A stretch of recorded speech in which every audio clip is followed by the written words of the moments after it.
Assalamualaikum warahmatullahi wabarakatuh. Perkenalkan, nama saya Ahmad Faik Ubaidillah, biasanya dipanggil Faik. Dan di sini saya akan menjelaskan akhlak mulia bab yang kelima ini.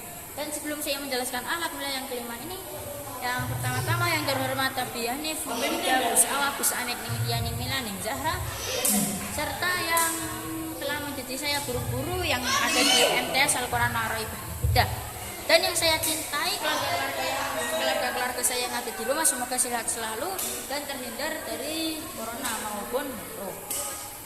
Dan jadi saya akan menjelaskan sama seperti yang saya bilang tadi, saya akan menjelaskan akhlak mulia bab yang kelima. Dan di sini di cabang pertama itu ada tata cara masuk masjid. Tata cara masuk masjid itu sebelum memasuki masjid itu terlebih dahulu memasukkan kaki kanan terlebih dahulu daripada kaki kiri. Karena kaki kanan lebih baik daripada kaki kiri. Seperti tangan kanan lebih baik dari tangan kiri. Karena tangan kanan buat makan dan tangan kiri buat jawab. Dan disunahkan di dalam masjid itu berzikiran, karena zikiran sebelum subuh itu, dan misalnya zikiran, dan jika zikirannya itu sebelum tidur, maka pahalanya akan 2 kali lipatkan daripada zikiran biasa.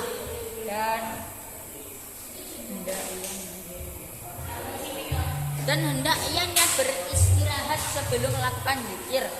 Niat tidur misalnya ya, kalau mau tidur zikiran lalu misalnya kalau mau zikiran lalu tidur itu baca niat tidur dulu, baru melakukan zikiran, baru tidur.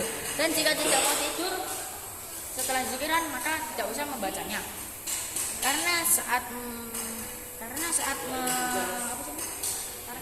berzikiran sebelum tidur itu pahalanya 2 kali lipatkan.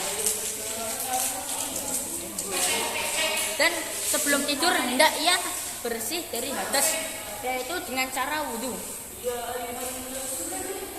Dan di cabang yang kedua ini ada sama seperti yang cabang pertama, tata cara masuk masjid, yaitu sebelum memasuki masjid itu harus mengucapkan salam. Saat kita misalnya contoh masukkan kaki kanan dulu, terus lalu assalamualaikum warahmatullahi wabarakatuh. Dan memperbanyaklah zikir, biasanya zikiran itu 100, 200, 300, 400, 500, 600, 700, 800, 900, dan lebih baik dan paling baik itu 1000. Dan melakukan sholat sunnah, dan lakukanlah sholat sunnah terlebih dahulu sebelum melakukan sholat wajib. Dan setelah melakukan sholat wajib, disunahkan lagi untuk melakukan sholat sunnah. Nah, pahalanya 2 kali lipat. Sebelum melakukan sholat wajib itu melakukan sholat sunnah, dan sholat wajibnya itu digandakan 2 kali lipat. Dan setelah melakukan sholat wajib lalu sholat sunnah 2 kali lipat lagi, jadi 4 kali lipat. Dan sebelum melakukan sholat itu lebih baik, lebih sunnah lagi duduk lalu niat ikhtifar. Dan saat melakukan sholat harus istiqomah atau melakukannya dengan tertib. Dan di cabang yang ketiga ini, jika ada orang sholat di hadapan kita, tidak boleh lewat, karena itu adalah maksud kaki. Dan jika di dalam masjid harus 2 kali lipat dibanding menahan hawa nafsunya dari saat puasa atau minum, dan dari hawa nafsunya. Dan jika di dalam masjid itu tidak mencari barang yang hilang, kayak jika sudah hilang itu harus diikhlaskan, karena jika diikhlaskan itu akan dilipat-lipatkan. Dan jika di dalam masjid itu tidak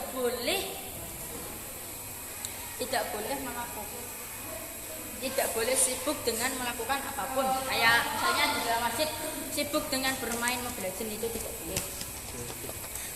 Dan di cabang terakhir itu adalah keadilan.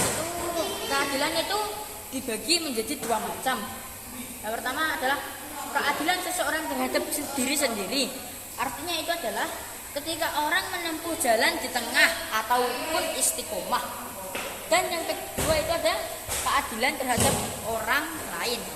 Makanya itu intinya di sini dibagi menjadi dua. Yang pertama itu keadilan dalam diri sendiri, dan yang kedua keadilan dalam orang lain. Misalnya keadilan rakyat kepada sang kuasa. Sang kuasa maksudnya bukan Tuhan, itu kayak polisi, dan rakyatnya itu contohnya kita. Dan kita harus tidak melakukan hal buruk sampai polisi mengejar kita, karena itu tidak boleh. Pengusaha terhadap rakyatnya itu juga harus adil, tidak harus korupsi. Dan